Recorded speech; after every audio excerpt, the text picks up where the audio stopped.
Hi guys, माझे YouTube चॅनलमध्ये तुमचं स्वागत आहे. आज बनवतो आहे आपण पोटॅटो चिल्ली. मी आधी हे पोटॅटो आहे ना शिजवून घेतलेले आहेत 1-2 सिटी घेऊन.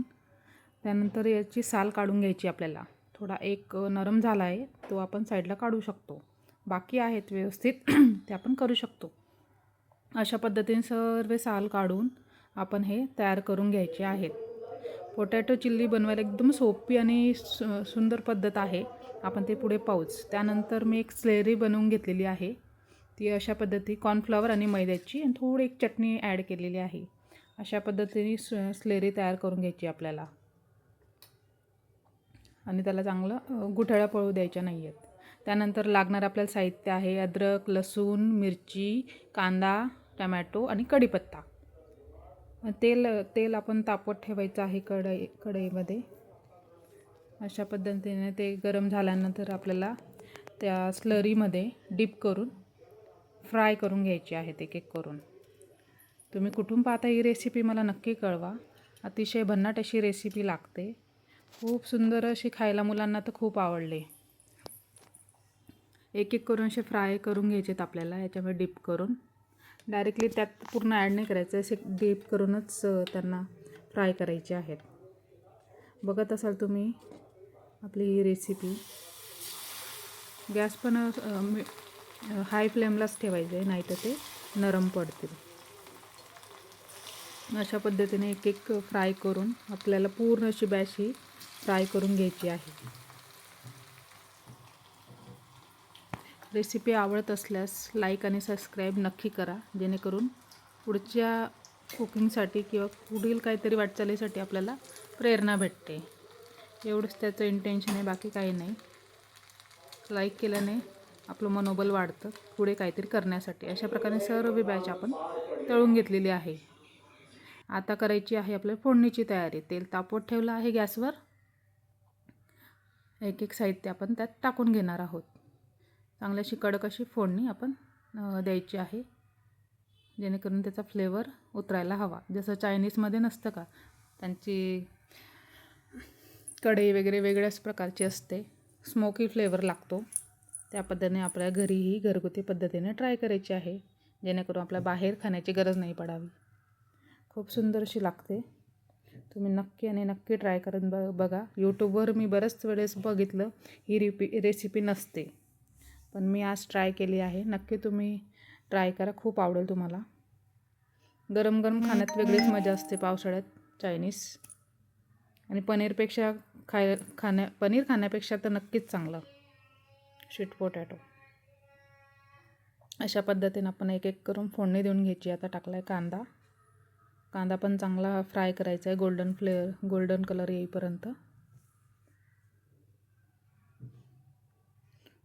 तुम्ही जर अशा रेसिपी ट्राय करत असाल तर मला पण कमेंटमध्ये सांगा की तुम्ही घरी मुलांना काय काय करून देऊ शकतात, म्हणजे मला पण माझ्या मुलांसाठी ट्राय करता येईल. थोडा सोया सॉस ॲड करायचा आहे, थोडंच ॲड करायचं. आणि आपण घरी करतो आहे आणि खास करून मुलांसाठी करतो आहे, तर त्याच बेताने आपण तयार करायचं आहे. छान अशी रेसिपी आपली तयार होते. कांदा आपला परतला गेला आहे. आता टाकतो आहे टमॅटो पण छान असा फ्राय करून घ्यायचा आहे याच्यामध्ये.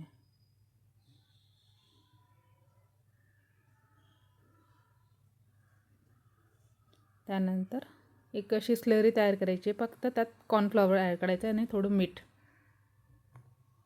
जेणेकरून ही ग्रेव्ही ना ती घट्ट होईल. घट्टसर झाली ना तर मग पूर्ण कोटिंग व्हायला मदत होते. यात आपण थोडं पाणीही ॲड करूया. ते मी शूट नाही केलेलं आहे, पण पाणी यात टाकला तरी चालतं आहे त्याच्यातलं, जेणेकरून थोडी थिक. आणि टोमॅटो केचप पण ॲड करतो आहे. हे थोडं जास्तीचं झालं तरी चालतं आहे, मुलांना आवडतं. तुम्ही अशा पद्धतीने नक्की ट्राय करून बघा.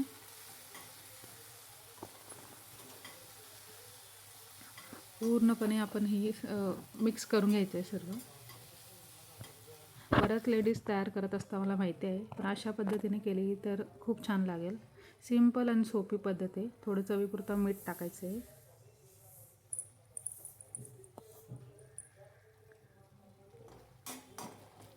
अशा रेसिपी करताना आपल्याला वाटतं खूप तामझाम आहे, पण काही नाही, करायला बसलं तर काहीच टाईम नाही लागत. पूर्ण हे आपण तळलेले पोटॅटोज यात ॲड करायचे आहेत.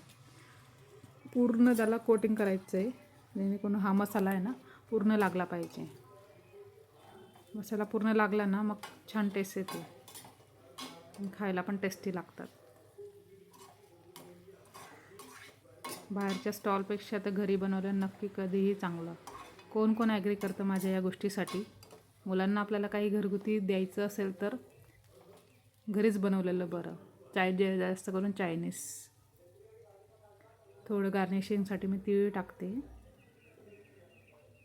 मी यात कोथिंबीरचा पण वापर करणार आहे, त्याच्याने पण छान टेस्ट येते. बाकी कुठलेही फ्लेवर टाकायचे नाहीत.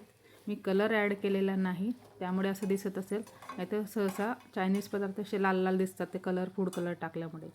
आता झाली आपली, बघा रेडी झाली आहे आपली रेसिपी. अशा पद्धतीने ती तयार झालेली आहे. प्लीज लाईक अँड सबस्क्राईब करायला विसरू नका आणि नक्की ट्राय करा. बाय.